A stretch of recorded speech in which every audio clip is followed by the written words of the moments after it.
Bonsoir à tous et voilà, je suis Vincent Pavant, membre du Conseil scientifique et j'ai le plaisir de tous vous accueillir ce soir pour déjà la cinquième, effectivement, le cinquième live du Conseil scientifique indépendant, parce que ça s'oppose évidemment au Conseil scientifique gouvernemental. Et donc ce soir, nous aurons le plaisir d'accueillir Emmanuelle Darle. Donc Emmanuelle, maîtresse de conférence, informaticienne en fait, qui va nous parler ce soir de l'année 2020, la première année où on a plus de morts en dehors à l'hôpital qu'à l'hôpital, effectivement. Donc bonsoir Emmanuelle, merci d'être avec nous ce soir.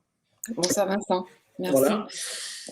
Nous allons également accueillir le docteur Eric Menat, que vous connaissez tous évidemment, parler de la prévention donc au temps de la Covid-19. Bonsoir Eric.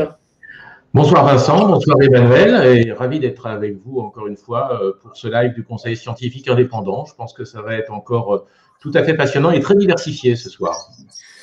Oui, évidemment. Et puis donc nous aurons également le plaisir d'accueillir Philippe de Charnouz, donc qui va nous parler des retours d'information, donc et avec un acteur oublié pour effectivement cette épidémie de Covid qui est le 15. Effectivement, bonsoir Philippe. Oui, bonsoir à tous. Toujours ravi de vous retrouver pour cette nouvelle soirée. Voilà. Donc, eh bien, en tout cas, on est parti pour, comme d'habitude, 1h30 avec effectivement des présentations. Donc, il y a Louis qui nous rejoint. Louis, on ne le présente plus, mais bon, il va quand même nous dire un petit bonjour. Bonsoir Louis. Bonsoir, j'espère que vous allez bien. Merci beaucoup d'être tous là pour ce 5e conseil scientifique, effectivement, sans conflit d'intérêt et indépendant. Donc, voilà, c'est un grand plaisir d'être là avec vous ce soir. Merci beaucoup, Vincent, en plus de présenter. Ça repose un petit peu. Ça permet de tourner un peu les rôles, de mettre moins de pression. Voilà, donc c'est moi qui vais un peu faire le passage de témoin entre les différents acteurs. Et donc, ce que je vous propose, c'est de... Ah, il y a Hélène Banoun aussi qui est là avec nous. Bonsoir Hélène. Et puis... bonsoir. Donc, bonsoir. Voilà, bonsoir Hélène, qui était également en vidéo sur Bas les masques, que vous pouvez aller voir, bien entendu. Donc, un site, effectivement, qui produit également une information indépendante. Jean-Dominique Michel, qui va être aussi avec nous ce soir. Merci Jean-Dominique d'être avec nous. Bonsoir à tous, je suis aux commentaires, donc je me régale déjà. Quelques amuse-bouches pour commencer. Marianne souligne qu'il y avait déjà un pouce vers le bas avant même que ça ait commencé. Il ne peut pas plaire à tout le monde. Pistou, merci de vos émissions qui me rassurent et me donnent une bonne énergie. Pascal, le film de jeudi soir va commencer. Yann nous dit que le variant jamaïcain est avec lui, on espère que ça ira. Elisabeth, les cheveux de Louis nous manquaient. Voilà, de l'humour, de la bonne humeur, beaucoup d'intérêt bien sûr, et effectivement des informations qui permettent de donner effectivement une autre vision de la situation. Donc bonsoir Olivier. Bonsoir, ravi d'être avec vous et de ce conseil scientifique indépendant qui a pris en 5 exemplaires, en 5 éditions, une place très importante. Il est très regardé, on en a énormément parlé et ça commence à devenir une véritable voie alternative très intéressante. Et je suis ravi de me retrouver avec vous pour de nouvelles aventures et des conférences passionnantes et surtout notre travail indépendant de donner une information qui va aider tous ces gens autour de nous qui se sentent parfois perdus. Voilà. On y va. Oui, alors une information de qualité, une information indépendante, une information effectivement qui va commencer bien avec Emmanuelle Darle, donc qui va nous parler de chiffres, de statistiques. Voilà, Emmanuelle, je te laisse à ta présentation et on se dit à tout à l'heure. Merci Vincent. Je vais essayer de... Ouais, nickel. Donc bonsoir à tous et merci de votre invitation. Donc je m'appelle Emmanuelle Darle, je suis informaticienne, enseignante-chercheuse et maîtresse de conférences. Et donc je vais vous présenter une présentation autour du défaut de soins, voire de l'abandon de soins en 2020 que nous avons mené avec Vincent Pavant, que je ne présente plus, qui est mathématicien et enseignant-chercheur. Si on pouvait passer à la slide d'après. Merci. Donc, le contexte de cette étude, c'est une tendance des hausses des décès à domicile qui a été constatée par la Fédération SOS Médecins au mois d'avril 2020. Donc ça, c'est un constat en fait qui a été repris dans l'article du mythe aux statistiques, très bien décrit par Euseb Rochier, qui montre en fait un abandon de soins en 2020.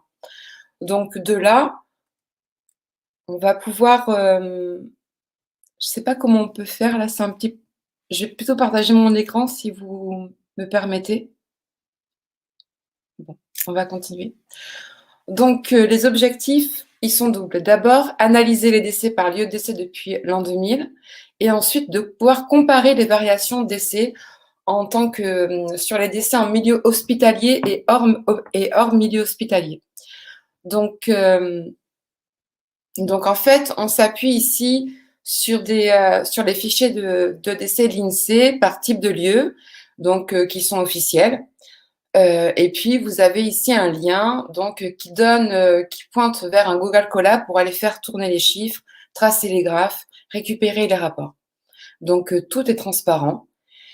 Et donc voilà. Donc l'INSEE en fait distingue 4 types de lieux. Donc d'abord on a le milieu hospitalier, les hôpitaux, les cliniques, les lieux à domicile, les lieux dans les ESMS, donc les établissements sociaux et médico-sociaux, donc les EHPAD et les autres EMS, et puis les autres lieux en fait où on ne sait pas trop. Je ne sais pas ce qui se passe. Excusez-moi, des problèmes techniques.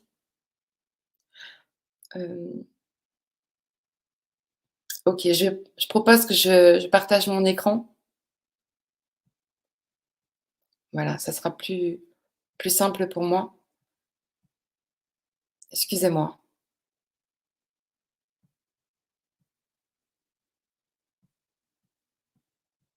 Est-ce qu'on voit mon écran? Non.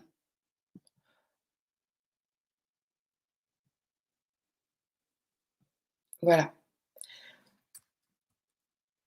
Donc ici, on peut tracer en fait la courbe entre le nombre de décès à l'hôpital et hors hôpital depuis 2000. Donc ici en rouge, je vais m'assurer qu'on voyait bien mon écran, excusez-moi, pour pas que... Oui, c'est bon. Donc ici en rouge, vous avez en fait les décès en fait en hôpitaux et pardon. Et ici en bleu, vous avez les décès en fait hors hôpitaux. Donc, ce qu'on peut voir, en fait, c'est que la proportion entre les personnes décédées à l'hôpital et hors hôpital, en fait, est constante depuis à peu près depuis 2015. Sauf qu'en 2015, les choses ont changé. On a une courbe, en fait, on a les deux courbes. Si on regarde ici, en fait, on a les deux courbes qui se rapprochent inexorablement avec une situation critique, en fait, en 2020. Et ça va traduire quoi? Ça va traduire un défaut de soins.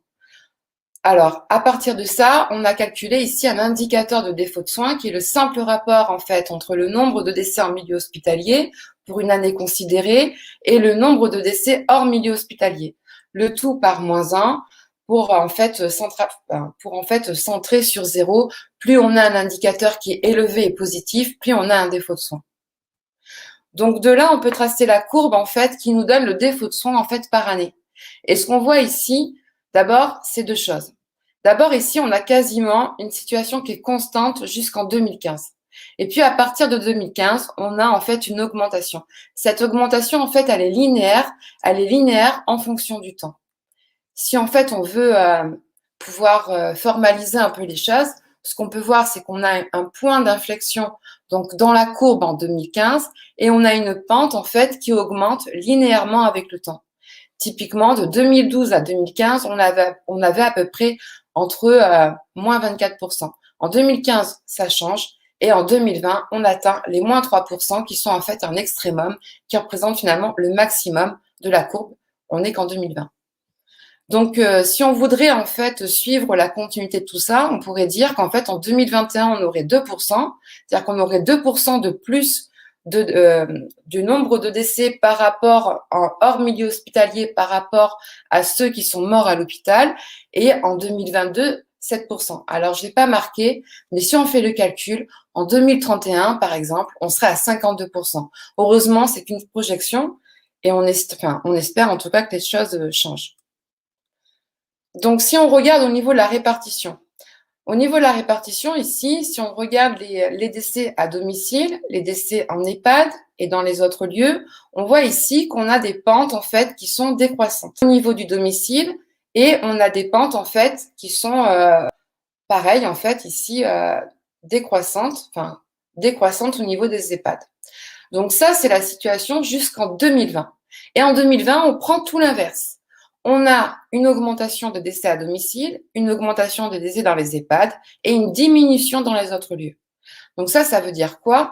En fait, ça va traduire vraiment une situation de défaut de soins. Donc, il y a probablement quelques explications derrière tout ça. D'abord, on peut évoquer la loi santé, qui a été promulguée notamment en janvier 2016 par Marisol Touraine sous le gouvernement de François Hollande. Ensuite, on a un vieillissement de la population, puisqu'on a des baby boomers qui arrivent en fin d'espérance de vie, et plus on a de personnes très âgées dans les EHPAD, plus la probabilité qu'elles meurent est forte. Et puis, on a aussi et surtout des fermetures successives de lits d'hôpitaux, l'apparition de déserts médicaux, parfois dans des zones très rurales.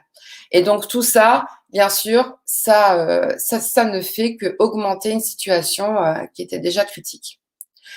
Donc maintenant, si on s'intéresse aux choses de façon un peu plus fine, si on regarde par exemple les mois et puis donc par année, ce qu'on peut voir ici, c'est que pour la première fois depuis 20 ans, en mars 2020, on a atteint un pic de décès hors milieu hospitalier qui est largement au-dessus du nombre de décès en milieu hospitalier. Et on a une situation qui est extrêmement proche ici au mois de novembre. Donc ça, c'est des périodes de confinement. Donc si on regarde ici l'indicateur de soins, qu'est-ce qu'on a? On a au mois de mars un indicateur autour de 11% et au mois d'avril un indicateur autour d'à peu près de 2%. On va dire 1,5-2%. Et au mois de novembre, on a ici à peu près moins 0,5%. Enfin, on a largement franchi la ligne rouge. Cette ligne rouge qu'il ne fallait pas franchir, on l'a franchie. Alors maintenant, si on s'intéresse vraiment par lieu de décès. Donc d'abord, ce qu'on peut voir, c'est qu'on a un nombre de décès hors milieu hospitalier, donc au mois de mars, 11%, au mois d'avril, 1,65%. Donc, c'est la première fois depuis 20 ans. Et si on regarde la répartition des décès hors milieu hospitalier, ce qu'on peut voir ici, c'est qu'au niveau des EHPAD, on a ici un pic qui n'est jamais arrivé en fait dans l'histoire depuis 20 ans, qui se situe ici au mois de mars. On a un pic dans des décès à domicile au mois d'avril et un pic au mois de novembre. On a la situation des autres années, mais totalement inversée. Et donc ça caractérise vraiment un défaut de soins, presque même un abandon de soins. Si on voulait vraiment regarder par rapport au mois précédent, ce grand pic-là, gigantesque, il n'est pas présent les années précédentes. Donc en mars 2020, on a un pic de décès dans les EHPAD. Combien du Covid-19 ? Réellement, on ne sait pas, puisqu'en fait, le recensement, il a commencé à partir d'avril 2020. Alors, en fait, Santé publique France fait état à peu près de 8 000 morts, en fait, en EHPAD du Covid-19 du 1er mars au 30 avril. Donc, si on regarde, en fait, ça représente à peu près 45% des décès qui sont impactés directement dans les EHPAD. Au mois d'avril et de novembre 2020, on a des pics de décès au domicile. Combien liés au Covid-19 ? En fait, là non plus, on ne le sait pas, puisqu'en fait, on n'a pas accès aux morts par cause de façon libre. Et ça reste quand même un effet invisible du confinement, puisque ça correspond vraiment à des périodes de confinement. Mars, avril, novembre, c'est des périodes où le gouvernement a confiné. Donc, en conclusion de tout ça, déjà à la base, on a une situation qui était fragile, avec un nombre de décès hors milieu hospitalier qui augmente avec le temps et qui peut être lié en fait à plusieurs causes. Effet de la loi santé, fermeture de lits d'hôpitaux, déserts médicaux et un vieillissement accru de la population dans les EHPAD. Et ça, c'est l'effet direct du baby-boom. Plus malheureusement on a de personnes très âgées, plus on va avoir des décès de vieillesse. Mais par-dessus tout ça, on ajoute des consignes. D'abord, on ajoute des visites interdites dans les EHPAD. Ça produit des phénomènes de glissement. On ajoute aussi le confinement. On ajoute également des injonctions, celle de ne pas aller voir son médecin, celle de ne pas aller aux urgences en cas de symptômes. Et puis, par contre, on est quand même un peu sympathique. On nous donne des conseils. Préférez la téléconsultation, n'allez surtout pas aux urgences, etc. Soignez-vous avec du Doliprane. Et bien sûr, le résultat de ça, c'est quoi? C'est 2 mois consécutifs en 2020 où on a eu plus de morts ailleurs qu'à l'hôpital. Et ça reste un défaut de soins qui est en fait historique presque, qui est historique en tout cas en France. Voilà, je vous remercie de votre attention.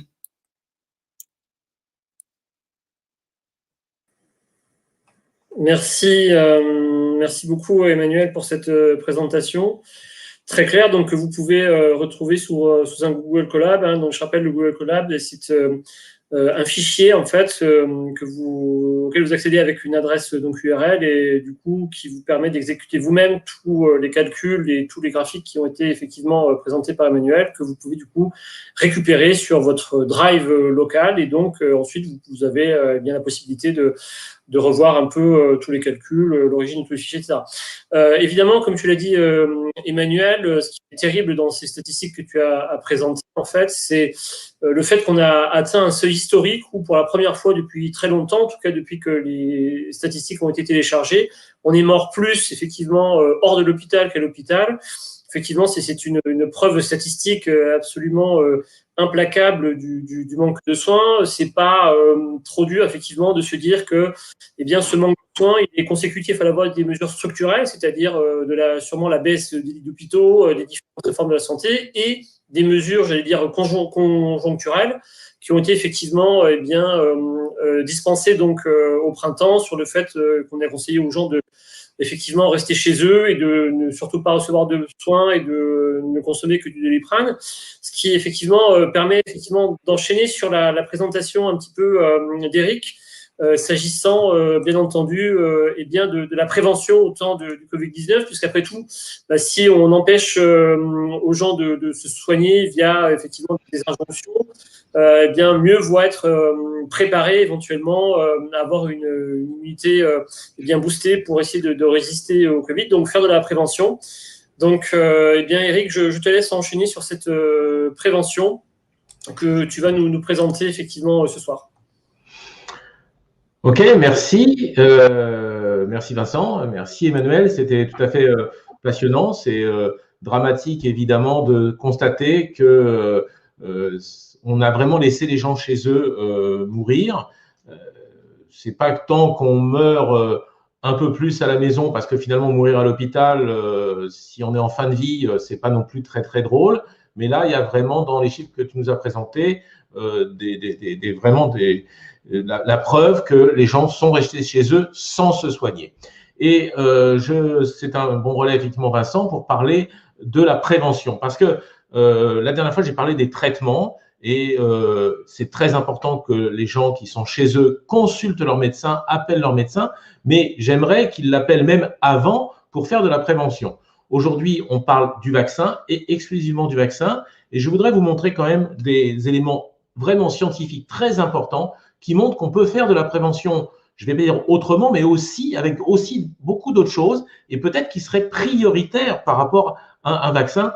Nous le reverrons dans la conclusion. Alors, le premier élément de prévention, c'est évidemment l'activité physique. Alors, vous allez dire, oui, l'activité physique, c'est bien, tout le monde le dit, on sait bien faire du sport, c'est formidable, mais enfin bon, c'est quand même pas grand-chose. Et d'ailleurs, beaucoup de médecins négligent de la conseiller. Ça se développe, puisqu'on a démontré son utilité en cancérologie, mais on l'a démontré aussi en infectiologie. Le sport, c'est avoir une meilleure immunité. Et j'ai mis sport pour simplifier, mais c'est bien l'activité physique. Il n'est pas question de faire du sport très compliqué. Ça dépend bien sûr de votre âge, de votre condition physique et de vos comorbidités. Mais l'activité physique va réduire les comorbidités qui favorisent des Covid graves. Ça stimule les défenses immunitaires et ça réduit l'inflammation globale. Donc, ça peut réellement réduire les symptômes et la gravité des maladies. Et on va voir que pour le Covid, ça a été parfaitement étudié et on a une très belle étude qui nous montre que pour les gens, on a comparé deux groupes, un groupe qui faisait au moins 150 minutes d'activité physique par semaine, c'est-à-dire 30 minutes 5 fois par semaine. Vous voyez que c'est à peu près ce qu'on conseille en moyenne, 30 minutes par jour, 1 heure un jour sur deux, de marche active, de jogging, etc., ou du sport qui vous plaît. Eh bien, imaginez que entre ceux qui font 150 minutes d'activité physique par semaine et ceux qui ne les font pas, eh bien, le risque de décès est multiplié par 2,5 chez les inactifs. Imaginez ce que ça veut dire. Si on avait conseillé à tout le monde, si on avait insisté auprès de tout le monde pour bouger, sortir de chez soi, on n'aurait pas 100 000 morts, on en aurait 40 000. C'est ça que ça veut dire. Alors évidemment, vous allez me dire, il y a des personnes en EHPAD, c'est beaucoup plus difficile. Mais en EHPAD, on les a malheureusement totalement confinés. Parce que qu'est-ce qu'on a fait pendant ce temps-là? On a fermé les salles de sport, les piscines, la plupart des lieux d'activité physique. Les gens, moi je le vois tous les jours, m'ont dit, ils ont pris du poids, ils m'ont dit, bah oui, je suis resté chez moi, je suis resté enfermé, j'avais peur, et puis de toute façon, mon club de sport est fermé, alors c'est pas drôle. On a confiné les populations et surtout les seniors dans leur EHPAD, interdits de sortir et parfois même interdits de sortir de leur chambre. Imaginez ce que ça peut représenter quand vous voyez que quand on est totalement sédentaire, 2,5 fois plus de décès. Et combien avez-vous entendu de messages de prévention à la télé pour vous dire sortez, allez bouger? On n'a pas entendu. C'est dramatique pour quelque chose qui est plus efficace, je le répète, que tous les médicaments et que tous les vaccins. Il n'y a pas une étude qui ait montré une meilleure efficacité que ça. Mais il n'y a pas que l'activité physique. Évidemment, il y a la vitamine D. Vous en avez forcément entendu parler, vous qui écoutez le live du CSI, parce que vous êtes informés, vous vous intéressez, vous cherchez des informations objectives. La vitamine D, on en parle pour les os, mais c'est beaucoup plus qu'une vitamine des os. C'est un rôle dans l'immunité qui est prouvé depuis très longtemps. Ça limite largement les infections hivernales, toutes. Prenez de la vitamine D, ou en tout cas, voyez avec votre médecin pour prendre de la vitamine D tous les hivers pour la prévention de tous les microbes, et spécialement chez les personnes âgées. En 2017, on avait montré qu'il y avait une réduction nette des infections respiratoires aiguës avec une supplémentation ou quotidienne ou hebdomadaire de vitamine D. Évitez les doses, une ampoule tous les 3 mois. Ça marche beaucoup moins bien. Et dès le mois de mai 2020, l'Académie de médecine concernant le Covid nous a dit il faut absolument prendre de la vitamine D. Elle l'a conseillé, elle s'est fendue d'un rapport pour ça. Personne ne l'écoute, personne ne l'a écouté. Et on a une autre étude que cite l'Académie de médecine qui montre qu'il y a un lien entre les faibles, c'est-à-dire les carences en vitamine D, et la mortalité. Là aussi, une mortalité quasiment multipliée par 2 chez les gens qui sont carencés en vitamine D. Imaginez si vous faites activité physique et vitamine D. Et pourtant, qu'est-ce qu'on a fait? Eh bien, un groupe de 200 scientifiques internationaux et médecins ont demandé l'augmentation de l'utilisation de la vitamine D. C'était publié plein de fois sur Internet. En décembre 2020, la Grande-Bretagne a décidé de donner gratuitement de la vitamine D à tous les seniors pendant les 4 mois d'hiver qui restaient. Et nous, en France, rien. Est-ce que vous avez entendu un message sur la vitamine D? Est-ce que vous avez entendu les agences de santé, les experts nous dire prenez de la vitamine D?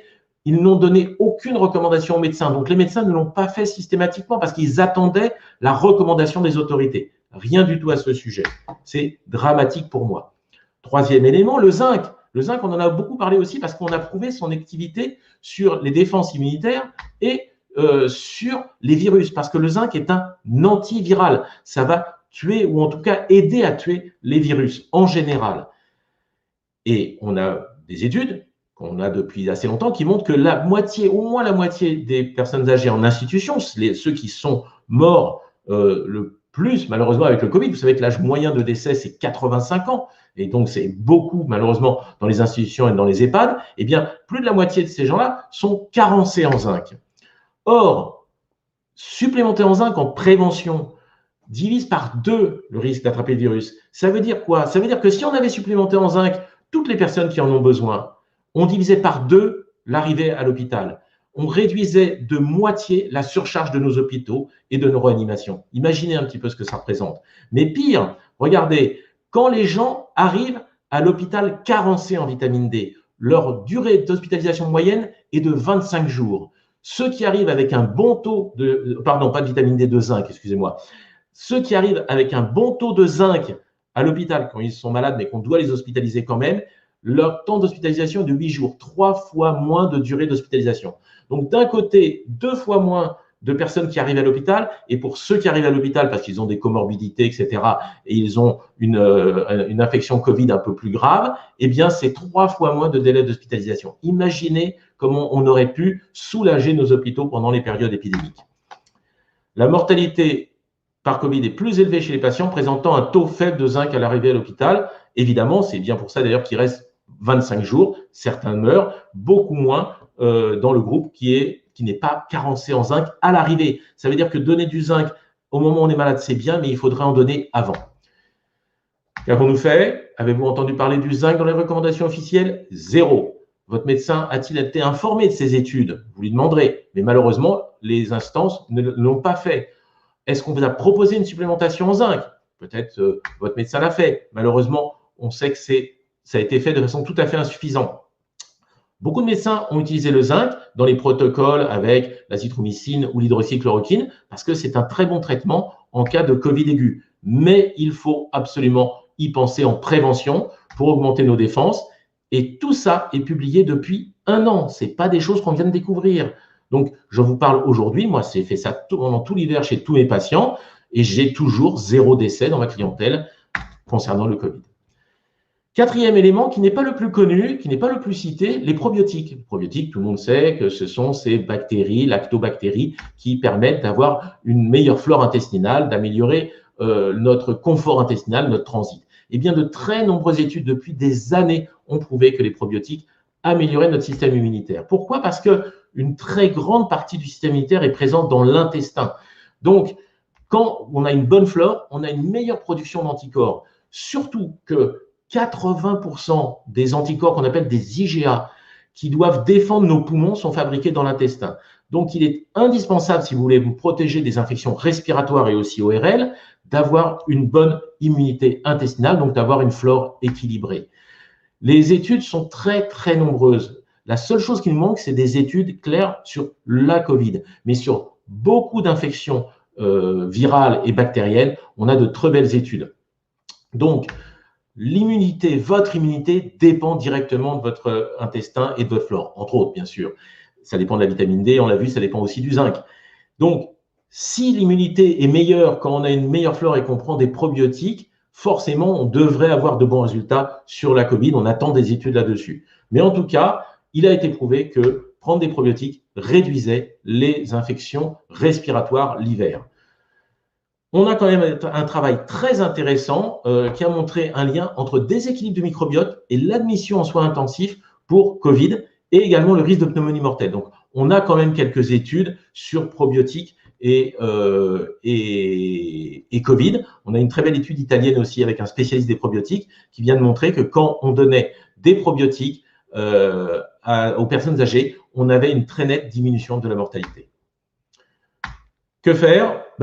Là, on ne peut pas reprocher qu'il n'y ait pas de recommandation parce que les probiotiques, ce ne sont pas des médicaments, ce sont des compléments alimentaires. Donc, on sait qu'on ne fait pas, les agences du médicament ne font pas de recommandations, malheureusement. Et je regrette aussi que les médecins soient parfois mal formés sur le microbiote et sur cette approche et sur l'utilisation préventive des probiotiques.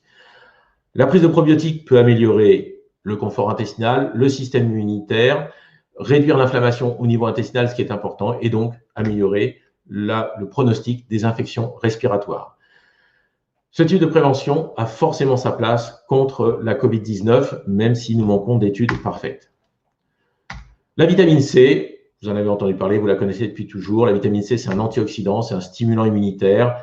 Il faudrait prendre entre 250 mg et 1 g de vitamine C. On sait, ça a été démontré que ça diminue le risque de rhume, que ça diminue le risque de grippe, ou en tout cas la durée de la grippe, la durée des symptômes. On n'a pas assez d'études, encore une fois, vis-à-vis de la Covid, mais on peut penser que cette vitamine C qui stimule notre immunité et qui nous aide à lutter contre les virus, doit nous aider à lutter contre le coronavirus. Voilà, on peut prendre la vitamine C sous forme naturelle, 250 mg par exemple, 3-4 fois par jour, ou de la vitamine C sous forme liposomale, une gélule matin et soir. Matin et midi, pardon. Je me permets de vous donner des doses parce que la vitamine C, vous le savez peut-être, on ne peut pas faire d'excès, il n'y a aucun danger à prendre un peu plus de vitamine C, même si votre alimentation couvre déjà une partie de vos besoins. Donc, en synthèse, 30 minutes d'activité physique, celle que vous voulez, tous les jours si possible, au moins 5 jours sur 7. Un dosage systématique de vitamine D, demandez à votre médecin qu'il vous fasse doser votre taux de vitamine D. Il faut avoir un taux supérieur ou égal à 50 nanogrammes par millilitre pour avoir une réponse optimale. Et si votre taux est trop faible, il faut prendre de la vitamine D, c'est très important. Et quand vous prenez de la vitamine D, vérifiez que le taux arrive, parce que j'ai beaucoup de patients qui disent « Oh, moi, je prends une ampoule pour l'hiver. » Je leur fais doser la vitamine D, elle est effondrée. Une ampoule dans l'hiver, ça ne suffit pas du tout.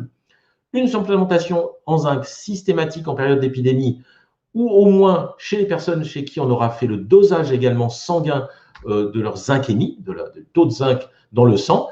Et là, il faut voir aussi avec votre médecin. Des probiotiques pendant toute la saison froide, tout l'hiver, parce que ça vous aidera vraiment. Et puis, on pourra rajouter à ça, alors j'ai oublié, pardon, la vitamine C dans ma diapositive, bien entendu, dont je viens de parler. Et on peut avoir des approches complémentaires en fonction de vos attirances, de vos habitudes. Ça peut être de la phytothérapie, de l'homéopathie, ça peut être de la relaxation. On a prouvé que la méditation joue un rôle, la cohérence cardiaque, etc., etc. Il y a beaucoup de choses à faire en complément de ces 5 éléments pour augmenter votre immunité. Je vous remercie beaucoup de votre attention et j'espère avoir été clair. Voilà, excusez-moi, j'avais une diapo de conclusion. Ce que je voulais dire en conclusion, c'est que le vaccin va vous protéger contre un seul virus et même un seul variant ou certains variants et pas contre tous les variants.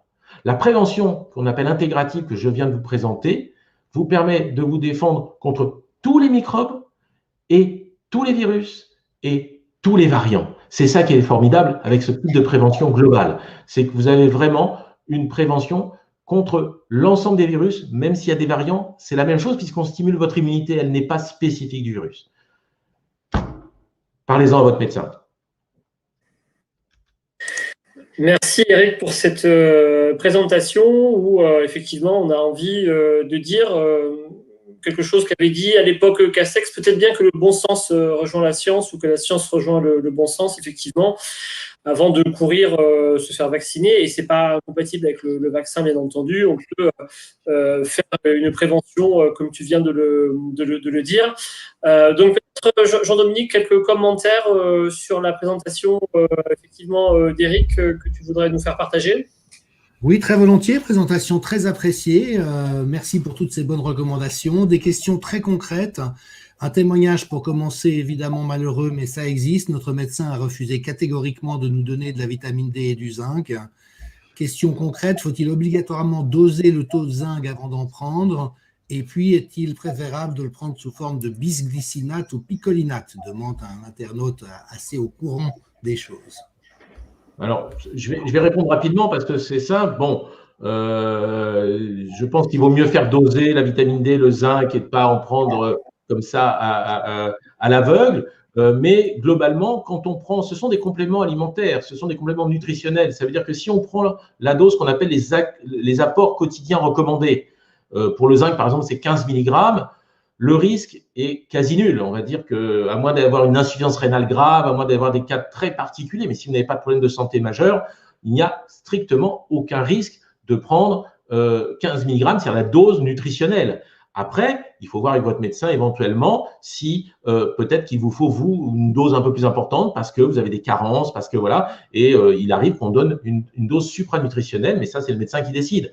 Pour la vitamine D, le risque est également très faible. Il y a quelques précautions d'emploi dans la vitamine D, il faut voir ça avec son médecin. Et si vraiment il ne veut pas vous le faire doser, vous pouvez quand même aller demander au laboratoire. Il y a des laboratoires qui acceptent tout à fait de faire doser votre vitamine D. De toute façon, ce n'est pas remboursé. Ça coûte autour de 12 €, je crois.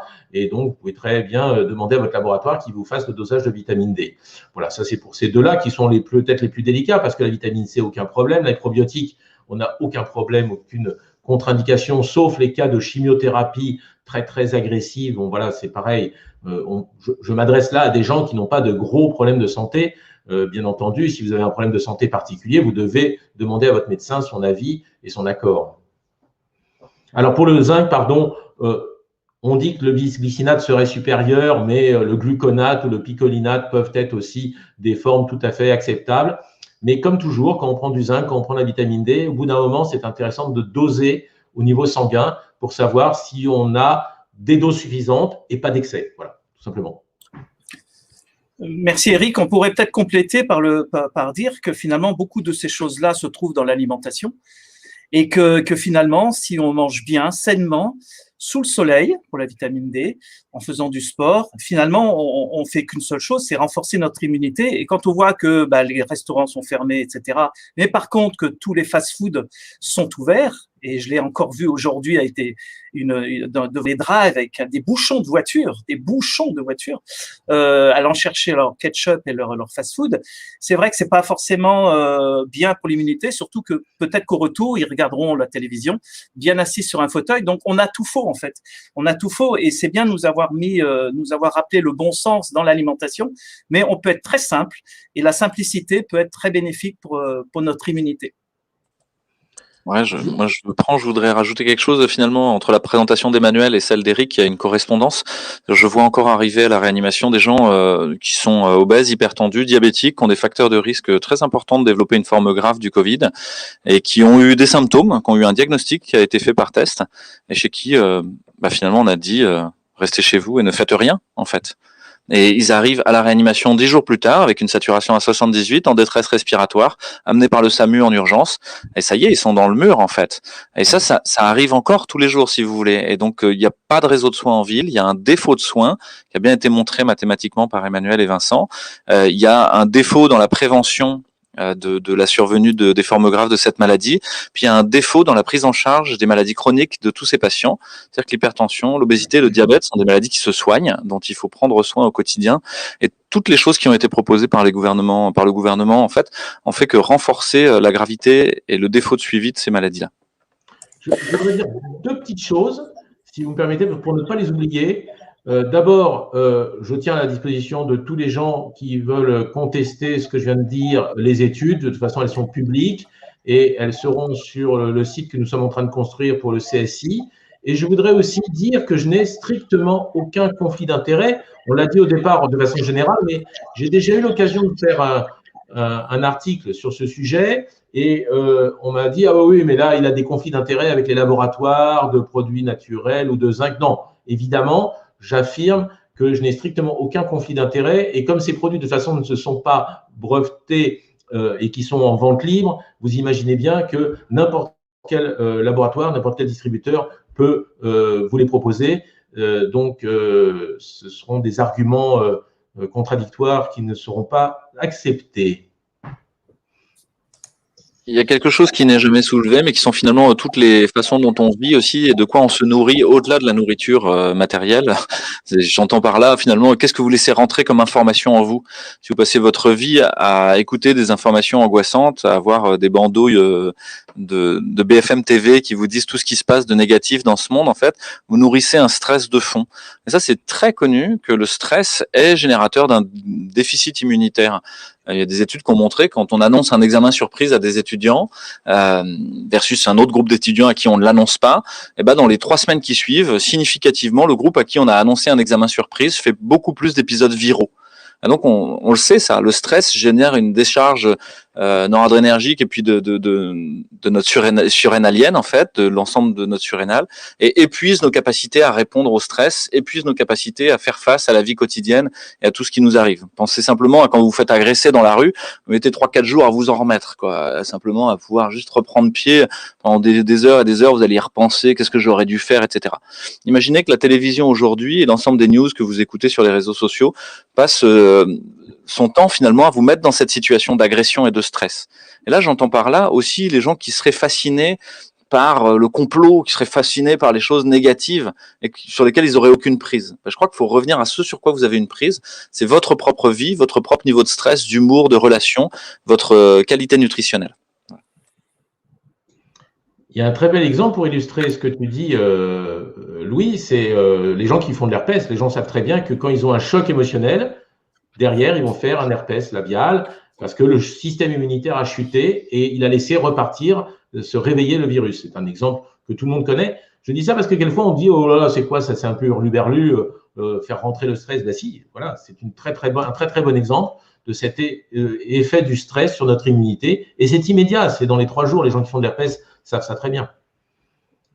Oui. Ça a été popularisé en fait aux États-Unis d'abord, la notion de méditation pleine conscience, des choses comme ça, et des cliniques du stress qui se sont ouvertes. Alors nous en France, ça nous paraît très lointain en fait. On a une espèce de vision un petit peu scientiste sur ces choses-là, mais faut savoir qu'aux États-Unis, dans de nombreux pays dans le monde, en fait, ça fait partie des domaines de recherche passionnants en psychologie et dans ce qu'on appelle dans l'ensemble les TCC ou thérapies cognitivo-comportementales, c'est-à-dire essayer de voir comment son comportement peut induire quelque chose de positif, quoi. Et il y a un virage à un moment dans l'histoire de la psychiatrie internationale, c'est qu'à un moment on s'intéresse aux maladies et aux facteurs de risque des maladies, puis à un autre moment on s'intéresse aux facteurs de risque d'être en bonne santé et d'aller bien. Et finalement là on s'est intéressé aux facteurs de risque d'être malade, hypertendu, obèse, diabétique, de faire une forme grave, d'être immunodéprimé, d'avoir un cancer, d'être sous traitement immunosuppresseur. Mais quand est-ce qu'on s'est intéressé aux facteurs de risque de bien traverser cette épreuve? Or l'immense majorité des gens traversent bien cette épreuve. Il serait intéressant de savoir quelles étaient leurs ressources. Parce que pour le moment, on en parlait de quelques-unes, mais il y en a sûrement d'autres. Et pour nous, une qui est très importante, c'est l'humour. On aimerait beaucoup avoir un nouveau Coluche et des choses comme ça. Oui, tout à fait. L'humour, c'est quelque chose de très, très important. Et on voit énormément de gens dans nos consultations. Je pense qu'on passe peut-être la moitié du temps à rassurer des gens qui arrivent, qui sont sidérés, qui ont très peur. Et un petit peu à la fois, ils se détendent, ils réalisent que ce qu'ils vivent est un petit peu différent et qu'on peut voir les choses autrement. Et c'est un peu notre travail, ce que nous faisons ce soir depuis que le CSI a été créé. Et c'est vrai que l'humour est très important. J'aime beaucoup toutes ces plaisanteries qui circulent aujourd'hui et qui montrent aussi que la créativité humaine, l'art, la capacité imaginative est là. Et je trouve formidable de voir en cette période d'épidémie, en cette période de menace où on attaque les gens, comment l'humour est là. On pleure de ne plus avoir Coluche qui nous aurait sorti des blagues extraordinaires. Et effectivement, on peut se relayer les plaisanteries de façon à regarder ce qui arrive avec un petit peu de recul, et on en a vraiment besoin pour sortir de cette peur. Effectivement, de bonnes pensées, de bonnes idées, et puis beaucoup d'humour aussi. Et puis l'humour, ça fait fonctionner la rate, ça fait fonctionner le système immunitaire, vous créez des globules blancs, c'est fantastique.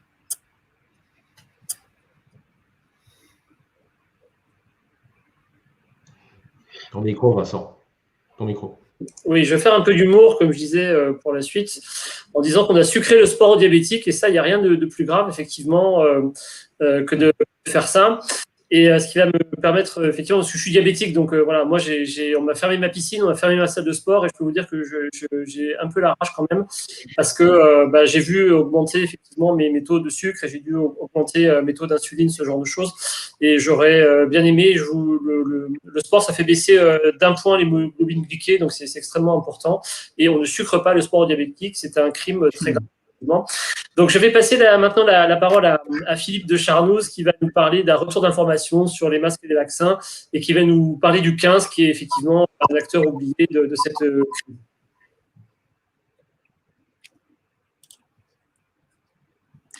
Voilà, je pense que vous voyez mon écran, peut-être. Oui, c'est bon. Très bien. Ben écoutez, oui, ce centre 15, ce fameux centre 15, on nous a dit d'appeler dès que vous avez suspicion de Covid, et surtout même appeler votre médecin traitant, mais surtout ne plus aller le voir, ce qui a saturé complètement les lignes téléphoniques. Et peut-être que ça joue en partie dans les défauts de soins, c'est qu'il y a des personnes qui n'arrivent plus à joindre le 15 ou qui ont joint le 15, mais de façon trop tardive, avec un délai d'attente, et surtout, et donc du coup, ont peut-être aggravé leur état pathologique. Alors, l'objectif d'aujourd'hui, c'est un peu ces retours d'informations qu'on pourrait avoir par cet immense réseau, ce centre 15, qui existe dans chaque département français et qui concerne des milliers, des dizaines, des centaines de milliers d'appels et même des millions d'appels sur une année, et qu'on pourrait considérer comme un acteur oublié quand on pourrait éventuellement faire une retour d'informations sur d'éventuelles pathologies dues au masque, d'éventuelles pathologies qui arriveraient chez les personnes vaccinées et d'éventuelles pathologies ou gains concernant certains traitements. Donc, moi, je suis médecin régulateur au centre 15 de l'île de la Réunion et je suis par ailleurs un ancien expert de la Haute Autorité de Santé, évidemment sans conflit d'intérêt. Alors, cette balance bénéfice-risque, c'est finalement cette réponse qu'on doit avoir, que doit avoir tout médecin régulateur à un appelant qu'on ne connaît pas. L'appelant, on ne connaît pas. On doit donc essayer de le connaître en 2-3 minutes. Cette balance bénéfice-risque en fonction de ce qu'il va nous dire. Et donc, alors c'est peut-être pas mon écran parce qu'il faudrait la mettre la diapo suivante. Je n'arrive pas à… hop. Voilà, je pense que c'est mieux. Cette balance bénéfice-risque. Et puis la règle des 3, alors on la cite en hypnose, hein, la règle des 3, c'est observer, mais moi je proposerais une autre règle, en fait, chez le régulateur, c'est la règle des 3 du médecin régulateur, écouter, noter, transmettre.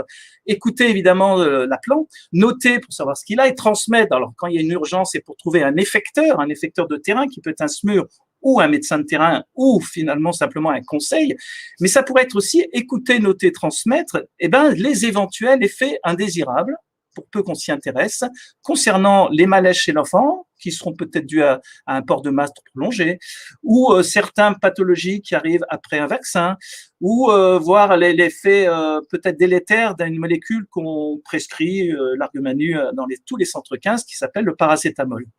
Et donc, on regarde, et toujours cette balance bénéfice-risque.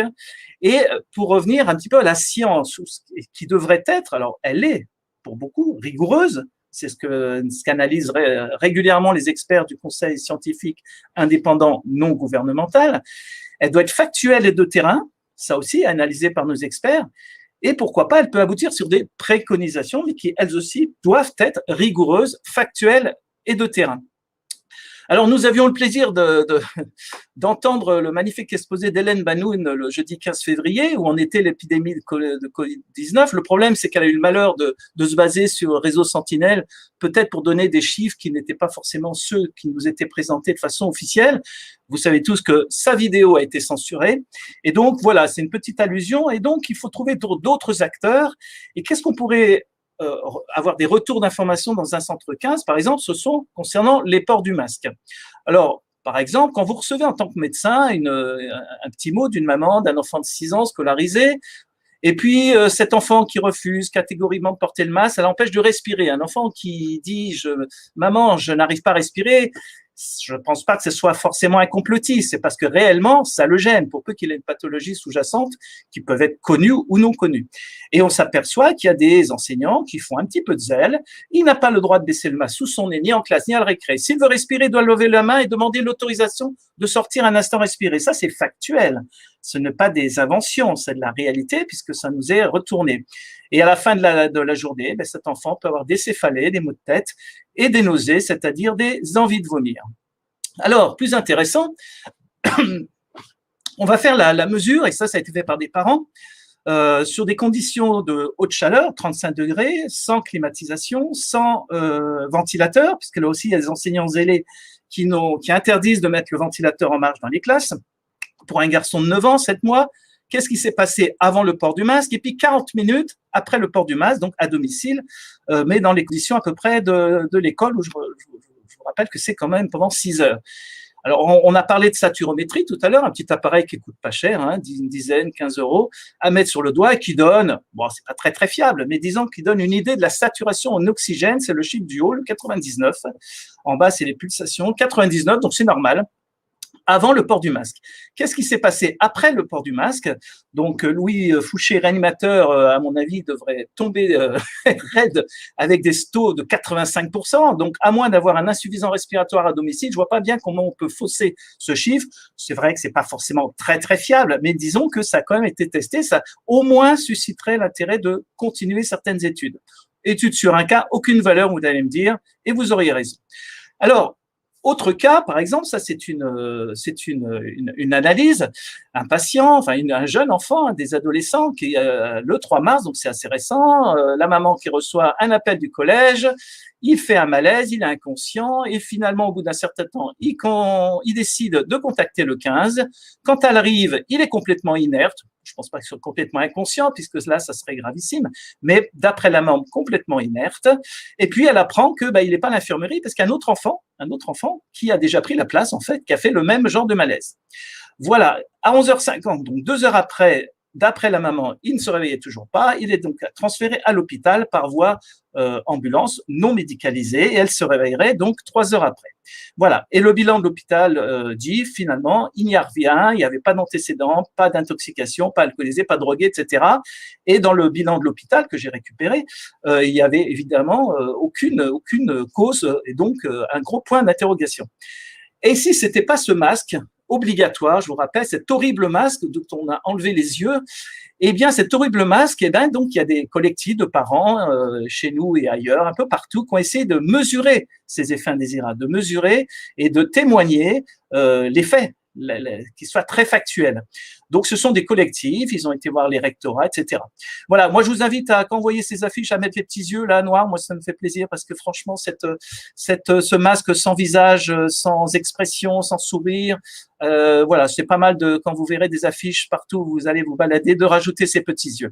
Et ce registre des enfants, de ces collectifs, ici, mais aussi ailleurs, eh ben, ils ont publié, il y a pas longtemps, sur le site Enfance et Liberté, avec des résultats d'oxymétrie, et puis voilà, le lien constaté par un huissier. Alors, l'objet n'est pas de détailler cette étude. L'objet, c'est de voir ce qu'on peut faire au niveau d'un centre 15. Et pourquoi pas aussi au niveau des vaccins, des vaccins anti-Covid, à H plus quelques heures ou J jours plus quelques jours. Eh bien, des internautes nous avaient dit, Gwenaël, c'était lors le 15 avril 2021, donc il n'y a pas très longtemps, mon grand-père est négatif, il s'est fait vacciner contre la Covid. 2 jours après, il est dans le coma et il meurt. Bon, voilà. Évidemment, étude sur un cas, aucune valeur, mais ça vaut peut-être le coup de s'y intéresser d'un peu plus près. Il y a un autre, Alexandre, qui nous disait que ma tante qui était vaccinée, eh ben, elle s'est chopé le Covid. Alors voilà, est-ce que c'est vraiment très fiable? Tout ça pour vous dire qu'il y a une véritable inquiétude et que cette inquiétude pourrait être transformée en chiffres, peut-être, dans ces centres 15. Pourquoi pas aussi, nous, considérant les traitements?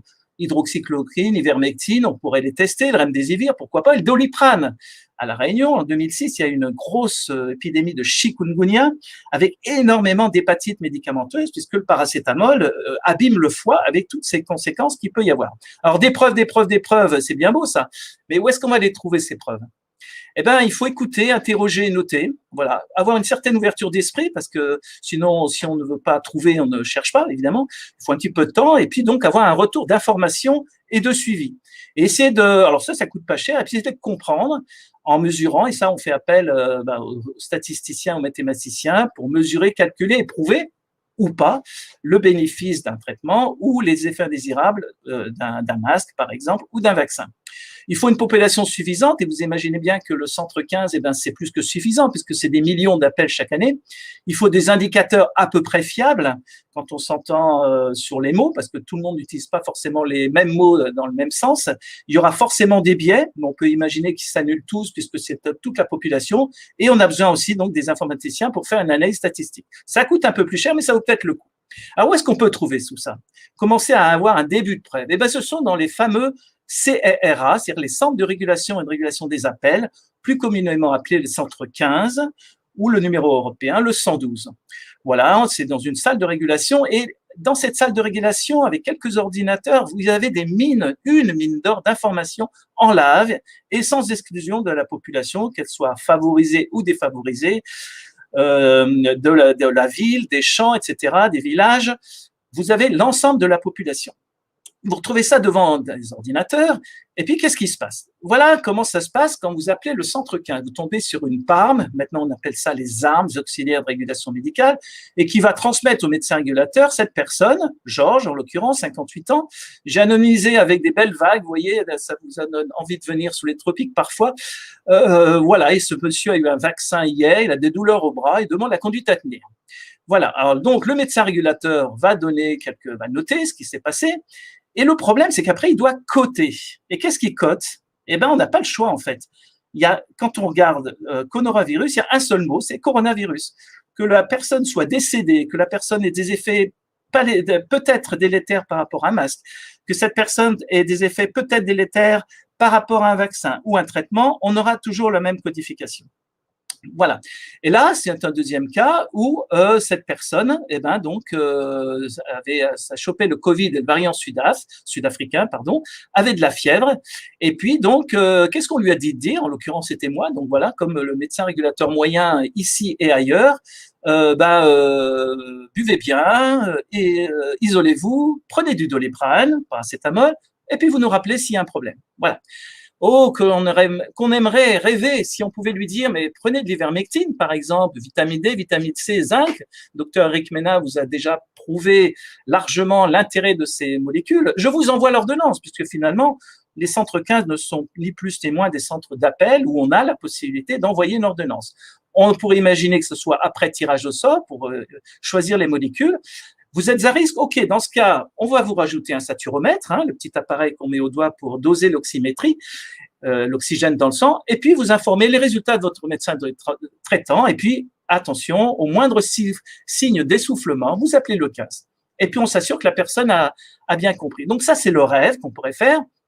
Et puis, si on tombe sur quelqu'un qui s'est fait vacciner avec peut-être une pathologie, comme on en a, il peut y avoir des troubles de la vue, etc., agit plus 2 ou 3 jours après ou quelques heures après le vaccin, au moindre signe évocateur, qui peut être évocateur de thrombose cérébrale ou autre, comme les yeux, eh bien, vous nous appelez, on organisera une consultation spécialisée en urgence pour la prise en charge. Et puis surtout, on fera une déclaration au centre de pharmacovigilance, parce que si on veut faire remonter ces effets indésirables, il faut absolument que les décideurs sachent ce qui se passe dans cette grande plateforme téléphonique que sont les centres 15 pour un suivi individualisé.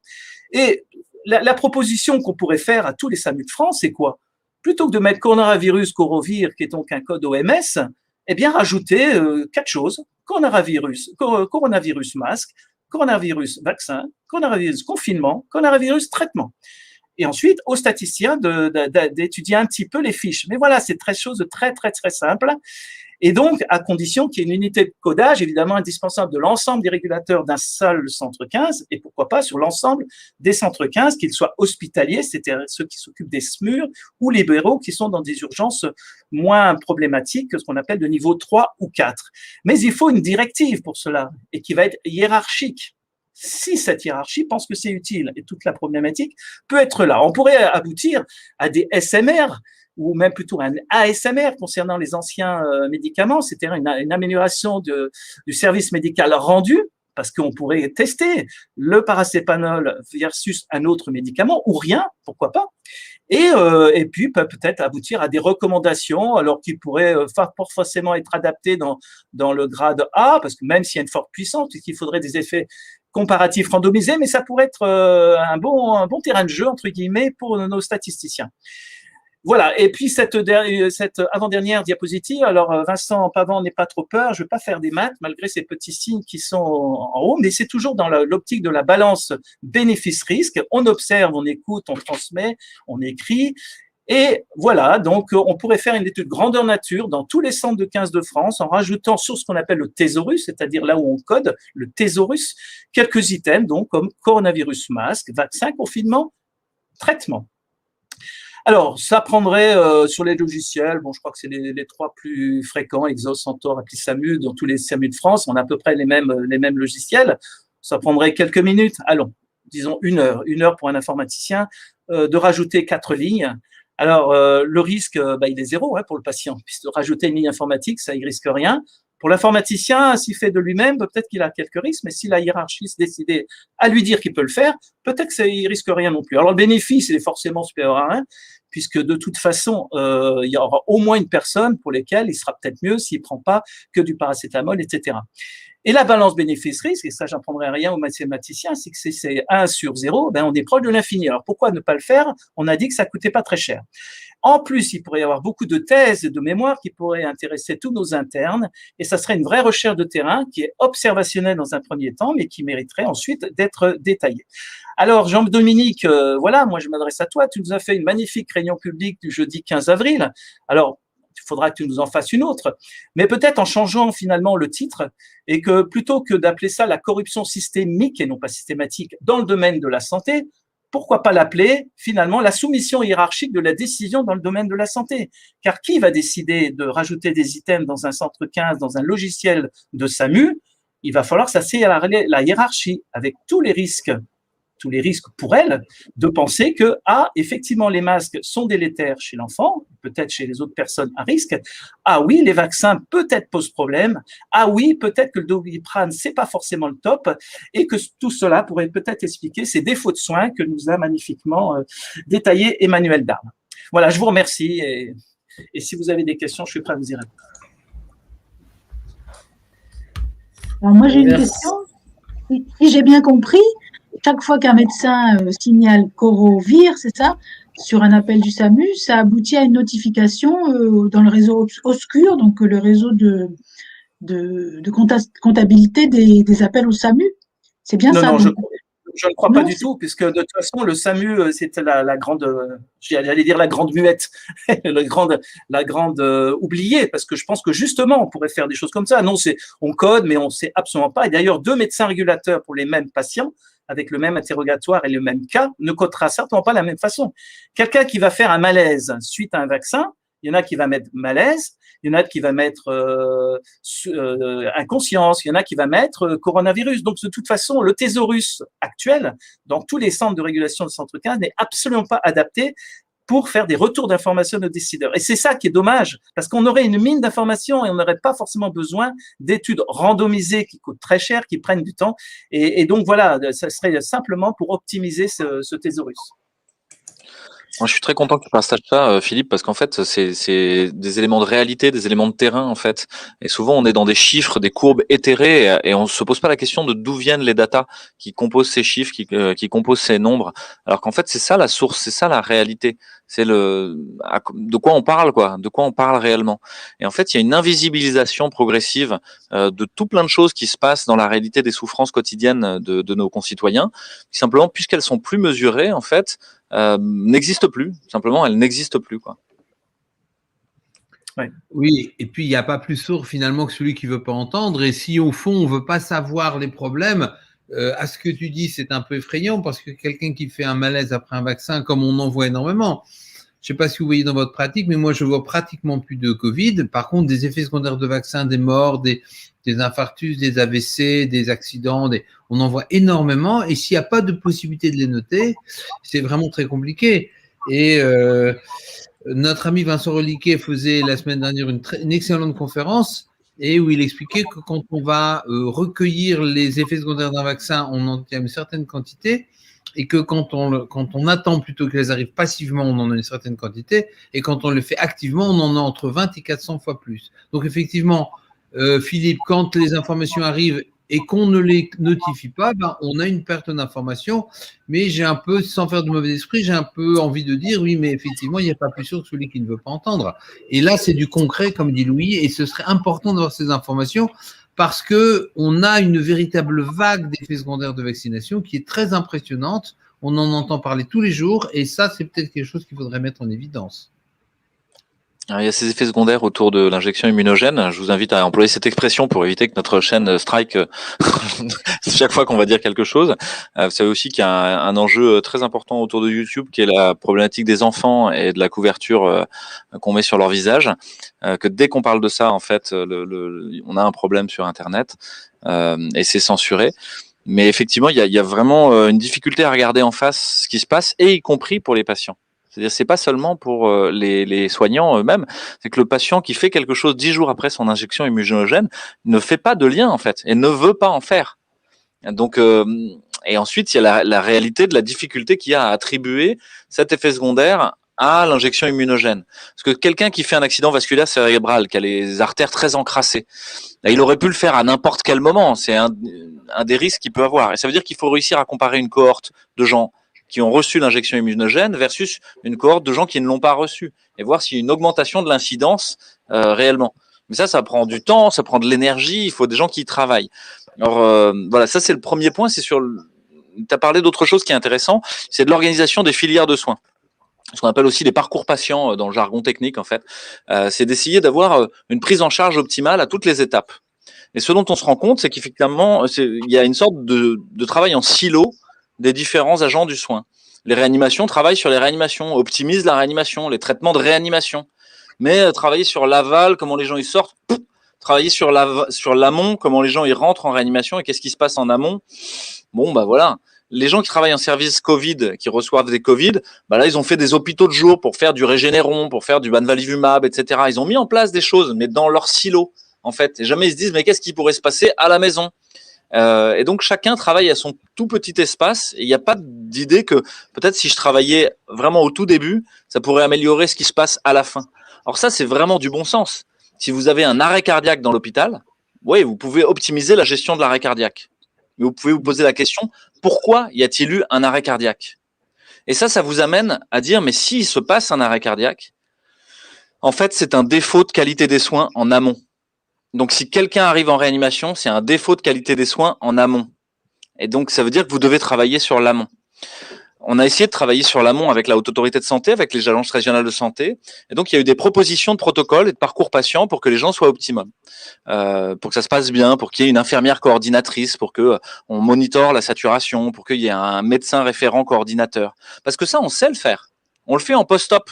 Par exemple, après des opérations, on fait des filières de soins où les gens ils rentrent très très vite à la maison avec un coup de pied au cul en disant voilà, maintenant vous faites de la réhabilitation améliorée et vous allez voir, ça va bien se passer. Mais on va vous suivre de près. Vous avez même fait une petite appli où on va voir si vous avez des symptômes, votre infirmière va le signaler, etc.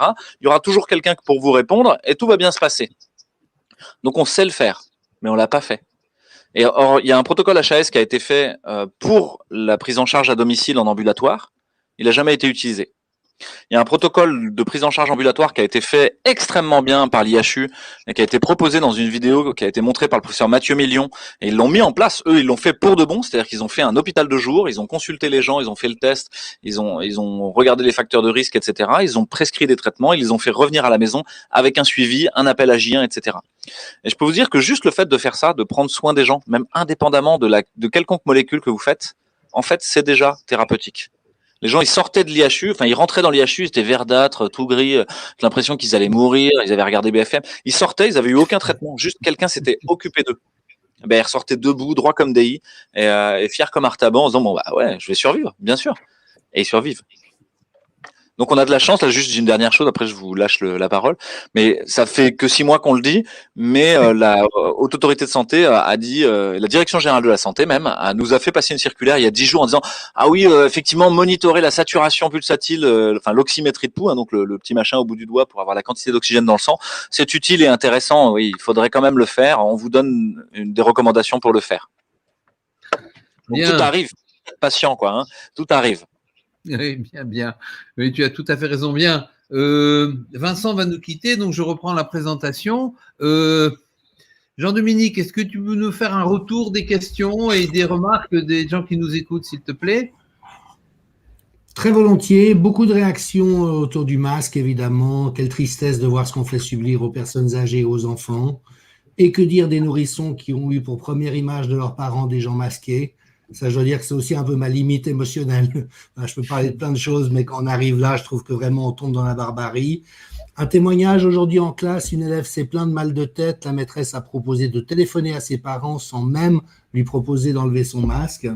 Quand allons-nous pouvoir arrêter la maltraitance institutionnalisée de nos enfants dans le monde? Je crois que c'est une très, très vraie question civilisationnelle, d'éthique et d'humanité. Et puis alors, beaucoup de réactions aussi dans le bon sens. Regardez, danser encore, chanter et danser dans le monde entier. La joie exprimée par tous les visages est communicative et permet de se connecter entre êtres humains. Recommandation du rire, yoga du rire, nature, culture, musique, poésie. Regardez des films comme Les Visiteurs ou Fantomas. Le ministre de la Santé suisse ressemble beaucoup à Fantomas, donc moi j'y pense à chaque fois que je le vois. Je crois même que c'est Fantomas en fait qui a mis un masque. Quelqu'un qui dit « J'observe les abeilles butiner les fleurs de consoude, c'est passionnant à voir ». Je n'en doute pas. Quelques remarques disant « C'est vrai qu'on n'a plus Coluche, mais on a Blanche Gardin ». Je suis d'accord. Laurent Gérard aussi. Et puis, quelques remarques. La pression sociale, professionnelle et familiale est très forte sur les masques et les vaccins. Et puis, alors, une question pour toi, Philippe. Le zinc serait-il utile aussi pour l'épidémie de dengue qui sévit à La Réunion? Le micro. Oui, donc je n'affirmerai jamais que ce soit efficace ou pas, puisque j'en suis pas spécialiste. La dengue, effectivement, est chez nous, comment c'est dramatique finalement, parce que ça touche tout le monde, ça tue, et pour le coup, il n'y a pas de traitement. Mais alors ces gens-là, on les hospitalise très vite, étonnamment, et puis on les laisse pas à domicile. Oui, alors donc le zinc, peut-être qu'Éric pourra répondre, mais de toute façon, le zinc associé à d'autres choses ne fait que renforcer l'immunité. Et comme au même titre que le chikungunya, qui avait atteint 34% de la population réunionnaise, n'importe qui ne fait pas des symptômes par le chikungunya, par le Zika ou par la dengue.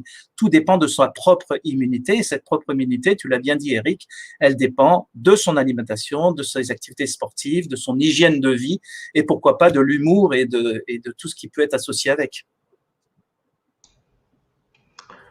Oui, juste pour rebondir, j'ai aucune expérience de la dengue parce que dans la région toulousaine, on en voit assez peu finalement. Donc, j'ai jamais vu d'études sur zinc et dengue, mais de toute façon, toutes les maladies infectieuses nécessitent qu'on ait un système immunitaire, des défenses, donc ce qu'on appelle un terrain qui soit plus solide. Voilà, il n'y a pas de secret. Comme plusieurs l'ont dit, et tu viens de le dire, Philippe, il y a des gens qui font des symptômes plus graves, quelle que soit la maladie. C'est vrai pour la grippe, c'est vrai pour n'importe quoi, et là, pour la dengue aussi, ou pour le chikungunya, et d'autres qui font donc des formes graves et d'autres qui font des formes bénignes. Pourquoi? Parce que, alors, on va dire, on ne sait pas, c'est la génétique. Oui, mais c'est pas que la génétique, parce que moi, depuis le temps que je donne des traitements préventifs, et beaucoup de médecins font comme moi, on a quand même très, très peu de malades l'hiver, et les gens nous le disent systématiquement, oh, docteur, depuis que je prends votre traitement préventif, je suis beaucoup moins malade, ou je suis plus du tout malade. Combien de patients me disent, ah, moi, depuis que je prends votre traitement, ça y est, je suis plus jamais malade l'hiver. Donc, ça marche, voilà, on le sait. Et puis, on a des études, on n'a pas d'études qui regroupent les 5 éléments que je vous ai donnés, mais on a déjà des études qui, de façon individuelle, pour chaque élément. Alors, on imagine bien que mettre les 5 éléments en même temps, ça ne peut que se potentialiser. Donc, c'est des choses simples, c'est ça. Comme tout à l'heure quelqu'un dit, c'est vraiment du bon sens. Après, chez certains, ça marchera mieux, chez certains, ça marchera moins bien. C'est le principe de la médecine, ça et du corps humain. Merci. Quelques autres questions, notamment autour de la notion de défaut de soins. Est-ce qu'il y a une définition du défaut de soins? Est-ce que ça correspondrait à non-assistance à personne en danger? Est-ce qu'il y aurait éventuellement une qualification judiciaire? Je ne sais pas s'il y a des juristes dans l'équipe, mais je trouve que c'est intéressant. Louis, tu veux répondre? Je vais répondre à côté. Parce que moi, je suis pas du tout spécialiste de la question judiciaire. Ça me fait peur en plus, dès qu'on parle de procès et tout ça. Ça compliqué. Je suis anesthésiste, donc ma prime d'assurance est assez lourde. Je vous le cache pas. Mais je pense qu'il y a une question à se poser autour des médecins qui soignent pas. C'est une vraie question. Pourquoi? Qu'est-ce qui se passe dans leur tête en fait? Et comment on peut y faire quelque chose? Parce que c'est toute la question qu'on se pose nous en fait. Là, le conseil scientifique, Réinfo Covid, les différents groupes, c'est comment on peut faire changer quelqu'un d'avis ou l'amener juste à ouvrir une porte, à essayer d'envisager des possibles. Et on se rend compte qu'on a beaucoup de mal à le faire. Et que il y a vraiment une doxa, on en a parlé la semaine dernière, une propagande même en fait pour tenir cette doxa, et qui est assénée vraiment tous les jours. Et il faut que vous compreniez que les médecins reçoivent plus d'une quinzaine de mails par jour à peu près. Moi en tout cas c'est à peu près le topo de la Direction générale de la santé, de la Haute Autorité de santé, du Conseil départemental de l'ordre des médecins, du Conseil national de l'ordre des médecins, etc., des ARS, de l'hôpital lui-même, des pop-ups sur mon ordinateur pour me dire ce que je dois faire. Et donc on est vraiment parasité, le cerveau est parasité, et les gens qui ont confiance dans ça, ils ont du mal à ouvrir d'autres portes, déjà parce que leur temps de cerveau disponible est occupé. Et qu'en plus, s'il y a une information contradictoire, on les met en dissonance cognitive. Et la dissonance cognitive va vous faire choisir finalement l'option la plus facile à tenir. Celle qui vous met le moins inconfortable, qui ne va pas vous mettre au défi de devoir résister à tout craint. Donc, si vous prenez une institutrice à qui vous dites d'un côté, tu fais du mal à des enfants depuis 1 an, versus non, c'est bien, il faut respecter, tout le monde fait ça, c'est important pour prévenir l'épidémie. Qu'est-ce qui va la mettre la moins inconfortable? C'est de respecter cette narration-là. Et donc, vous arriverez probablement pas à la faire sortir. Ça veut dire quoi?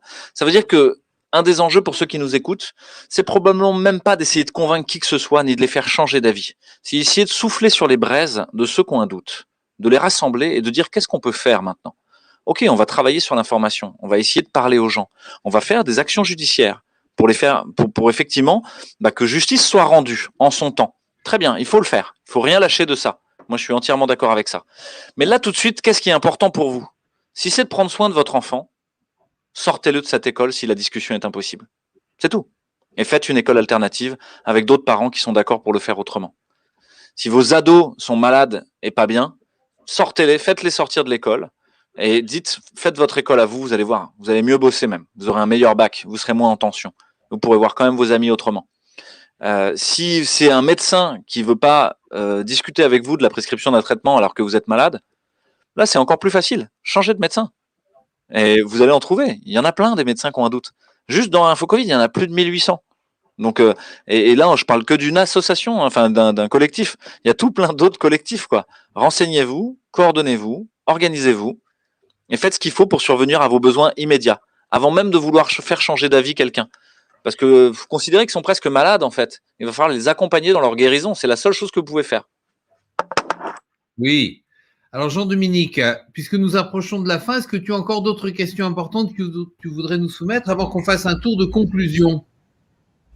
Oui, je suis pas sûr qu'on y apportera des réponses ce soir, mais une qui demande, pourrez-vous évaluer la soi-disant étude qui démontrerait l'efficacité du vaccin Pfizer pour limiter la contagion? Je pense que c'est l'étude qui est sortie dans le Lancet. Alors, elle vient de sortir. Moi, j'ai commencé à la parcourir.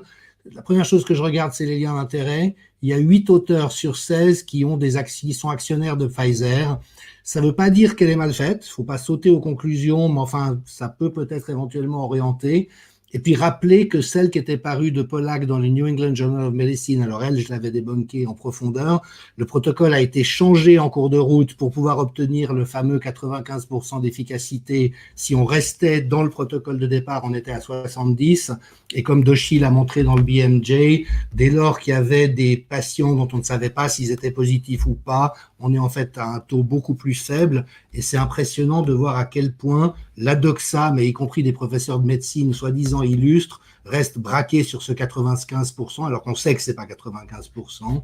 Et puis évidemment, une question qui revient beaucoup, parce qu'on a commencé à entendre des choses à ce sujet, y a-t-il un risque d'être contaminé par une personne récemment vaccinée? Mais je crois qu'il faut prendre le temps vraiment d'avoir du recul, étudier ça soigneusement et puis tirer des conclusions une fois qu'on aura vraiment bien épuisé cette matière. Eric, je t'ai vu réagir. Je voulais réagir. Ouais, vas-y, Philippe. Oui, je voulais réagir sur ce qu'a dit Louis, parce que finalement, il y a un dénominateur commun. Pourquoi les médecins ne prescrivent pas, ne veulent pas prescrire? Pourquoi les enseignants imposent le masque? C'est la soumission à la hiérarchie, la soumission à l'autorité. Et que quand on sait qu'il y a énormément de conseils de l'ordre qui attaquent les médecins parce qu'ils prescrivent de la vitamine D, alors qu'elle est recommandée par l'Académie de médecine, la vitamine D, et on a le cas, nous, ici, à La Réunion, des médecins qui sont aventurés peut-être à prescrire de l'ivermectine ou de l'hydroxychloroquine dans son temps. Donc, évidemment, ça incite pas les médecins à ne pas franchir la ligne rouge. Et cette soumission à l'autorité, elle est valable aussi pour les directeurs d'établissement, pour les directeurs d'ARS, pour les préfets.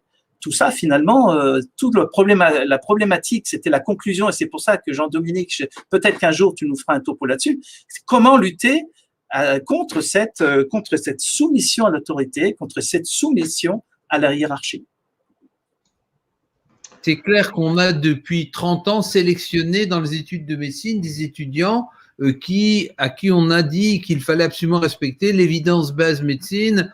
On leur a dit ça régulièrement. C'est intéressant parce que quand on regarde les étudiants en médecine, on se rend compte que énormément font des dépressions, ne sont pas bien, et que 30% des étudiants en médecine quittent la médecine à la fin de leurs études. Et on se pose la question, est-ce que finalement c'était pas les plus humains, les plus sensibles? Est-ce que justement tous ces médecins-là qu'on a découragés, en les obligeant à respecter des doxas absolument? Et donc aujourd'hui, il faut se dire que plus globalement, on devrait revoir la manière de former les médecins, et on voit bien entre les vieux médecins qui avaient plus cet aspect humaniste et les nouveaux médecins qui sont obligés. On voit la souffrance des étudiants, obligés de respecter, et ils ne peuvent absolument rien dire d'autre. Et quand dans les études de médecine en particulier, si on ne dit pas dans les questions d'examen que l'homéopathie est dangereuse, eh bien on n'a pas son examen. Vous voyez, on est dans cet ordre-là. Alors, je voudrais que chacun puisse prendre la parole pour faire une conclusion, puisque nous approchons de la fin de notre émission. Alors, qui veut commencer à faire sa conclusion? Je vais répondre et conclure en même temps, très très rapidement. Je ne sais pas. J'ai pas d'avis sur comment on peut faire pour les masques à l'école et comment les directeurs d'établissements, d'écoles, etc. pourraient faire autrement. Mais pour les médecins, en tout cas, je pense qu'on les forme suffisamment bien à lire des études.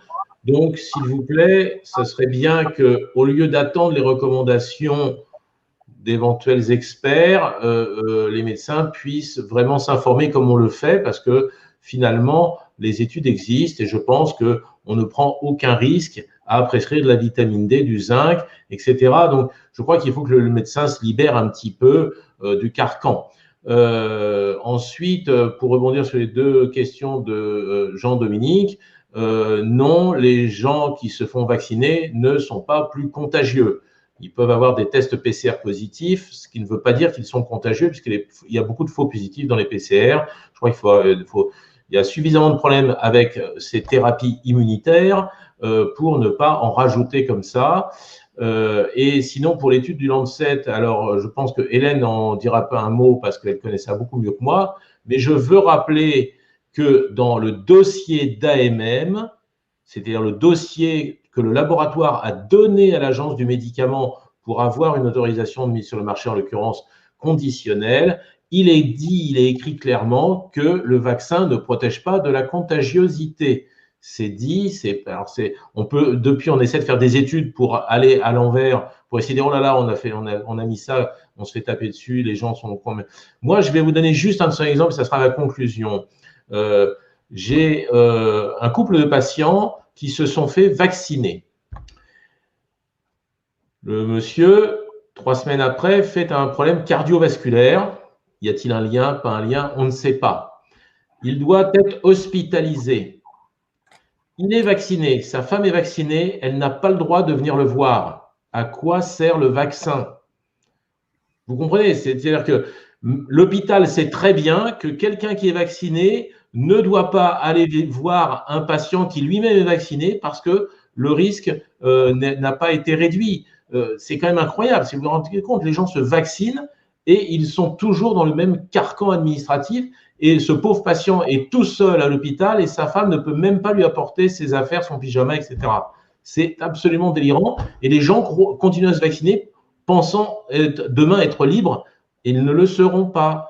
Ne vous vaccinez pas pour être libre. Vaccinez-vous si vous pensez que le vaccin peut vous protéger de la maladie, mais pas pour être libre. Bien, merci Eric. Qui est-ce qui veut conclure? Alors bon, on m'a interrogé sur l'étude du Lancet. Je suis désolée, je ne l'ai pas étudiée encore. Je vais m'y pencher. Voilà. J'avais juste critiqué une étude des employés de Pfizer qui voulait montrer que le vaccin est efficace sur les variants. Et tout simplement, pour que ça marche, au lieu de prendre un virus variant avec toutes les mutations qui appartiennent à ce variant, ils avaient pris des virus, des pseudovirus évidemment fabriqués, mais avec chacun une mutation seulement. Donc voilà, c'était vraiment grossièrement faussé dès le départ, quoi. Donc je ne dis pas que cette étude de Lancet est aussi faussée, mais quand on voit ce qu'ils sont capables de faire, voilà, j'aurais pas de surprise si elle était faussée. Quant à la question de savoir si les vaccinés peuvent transmettre aux non-vaccinés, alors il faut rappeler que les vaccins qui sont sur le marché en France et en Europe, ce sont des vaccins qui ne sont pas du tout, qui ne contiennent pas de virus, ni vivants ni inactivés. Ils contiennent simplement du matériel génétique qui va faire produire aux vaccinés une toute petite partie du virus.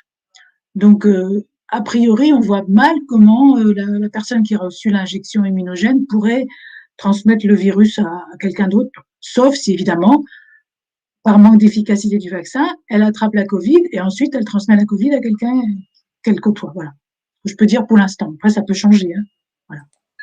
Merci beaucoup, Hélène. Merci. Qui est-ce qui prend la parole pour conclure? Alors, moi, je vais la prendre. Là, moi, ce qui m'inquiète beaucoup, c'est le changement de définition au fil du temps. On a vu que la dernière fois, l'OMS avait changé la notion de la définition de la pandémie depuis 2010, depuis 2011, en H1N1. Et là, on vient d'apprendre il y a quelques jours que c'est justement la sensibilité des tests qui va être changée. Est-ce que c'est une fake news ou pas? Mais il semblerait que pour les personnes vaccinées, on choisisse des cycles d'amplification qui déterminent des tests positifs à 28. Et ça, on le sait, on le dit, on l'affirme depuis 14 mois. Mais pour les autres, ça reste à 40-42. Ça veut dire que le problématique des personnes qui sont vaccinées et éventuellement qui pourraient transmettre, non pas la maladie, mais transmettre le fait que la personne d'en face sera testée positive, eh ben, ça implique quoi? Ça implique dans le fameux pass sanitaire, eh ben, on ne pourra plus prendre l'avion. C'est tout. C'est clair, net, précis. Et que ça va faire augmenter les chiffres qui déterminent les couvre-feux, les confinements. Donc, tout ça, il va falloir faire un jour une capsule là-dessus, le changement de nosologie des mots, la définition au fil du temps, et on ne peut plus du tout savoir de quoi on parle, d'autant que ces définitions sont souvent différentes entre des pays. Alors, à propos de ce chiffre-là des tests, le CT, le signe d'amplification qui aurait changé, moi, je n'ai pas vu exactement ça. J'ai vu juste que en mois de décembre, l'OMS avait recommandé de bien faire attention au CT, mais sans chiffre particulier, sans limite quantitative. Et ce que j'ai vu, c'est que on a mis en exergue une publication du CDC qui parlait d'un nombre de CT 28, mais c'était pas pour donner une PCR positive, c'était juste pour, à partir, en dessous de 28, il fallait séquencer le virus, enfin le prélèvement pour trouver le variant ou pas dans le prélèvement. Et au-dessus de 28, c'était pas la peine de séquencer. Mais il ne disait pas, au-dessus de 28, vous rendez négatif. Voilà. Si c'est cette publication dont il s'agit. Voilà. Sinon, c'est sûr qu'en France, c'est toujours 40, le nombre de cycles qui est préconisé par l'HAS. Et je pense avoir compris que au Royaume-Uni, en Espagne et en Allemagne, ça serait plutôt 30. Voilà. Je ne sais pas si ce sont des recommandations officielles obligatoires, mais c'est ce qui est écrit sur les documents officiels. Plutôt 30 et en France 40. Voilà. Voilà. Merci beaucoup Hélène. Je vous demande tous de conclure sans rebondir, s'il vous plaît, de façon à ce que nous puissions terminer dans des temps raisonnables et écoutables pour tout le monde. Alors, qu'est-ce qui veut conclure? Qui n'a pas encore conclu? Jean-Dominique, vas-y.